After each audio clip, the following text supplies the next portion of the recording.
Sur le mécanisme de la pédogénèse du sol, c'est l'eau qui percole en profondeur dans le sol, bien sûr, et qui va entraîner avec elle des composés organiques, une partie des acides humiques, fulviques, et ceux-là même ont une certaine agressivité sur le milieu et vont entraîner avec eux des minéraux organiques, les argiles, des sexy-oxydes de fer, d'alumine, qui vont par la suite se déposer plus en profondeur et former les horizons.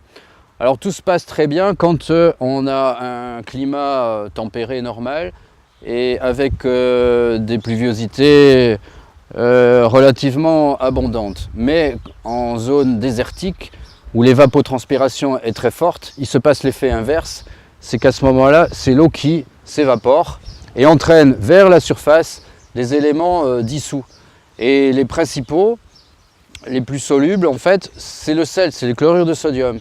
Et celui-là, on n'en veut pas. C'est un très bon c'est un très bon herbicide idéal pour la végétation. Donc on essaye toujours d'éviter ces phénomènes de remontée d'eau en surface des sols. Et la meilleure façon, c'est d'irriguer. C'est d'irriguer et de garder toujours le milieu légèrement humide pour empêcher l'évapotranspiration de se faire, ou du moins la ralentir fortement.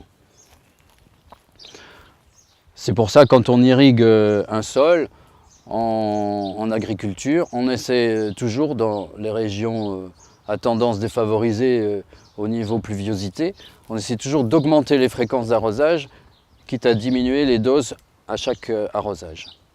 Quand un sol est bien structuré, il garde son eau et il est en quelque sorte une éponge et qui empêche justement cette évapotranspiration galopante qu'on peut trouver dans des régions sèches sous nos latitudes ici, quoi. On peut faire une analyse granulométrique d'un sol, c'est une des premières choses qu'on fait en général.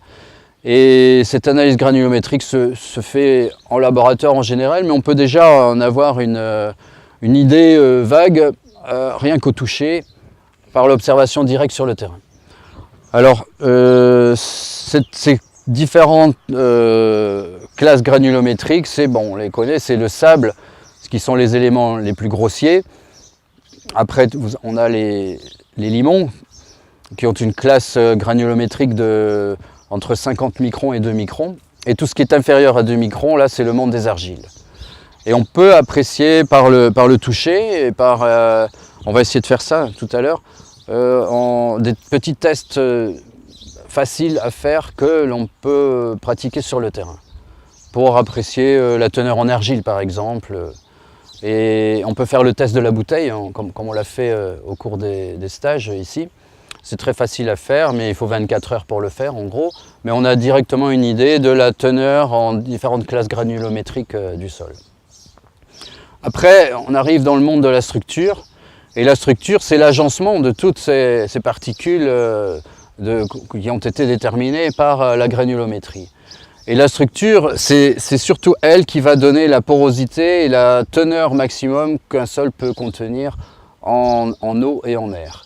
Et la structure, c'est aussi ce qui va donner le milieu propice au développement des racines des plantes et de la vie du sol en lui-même.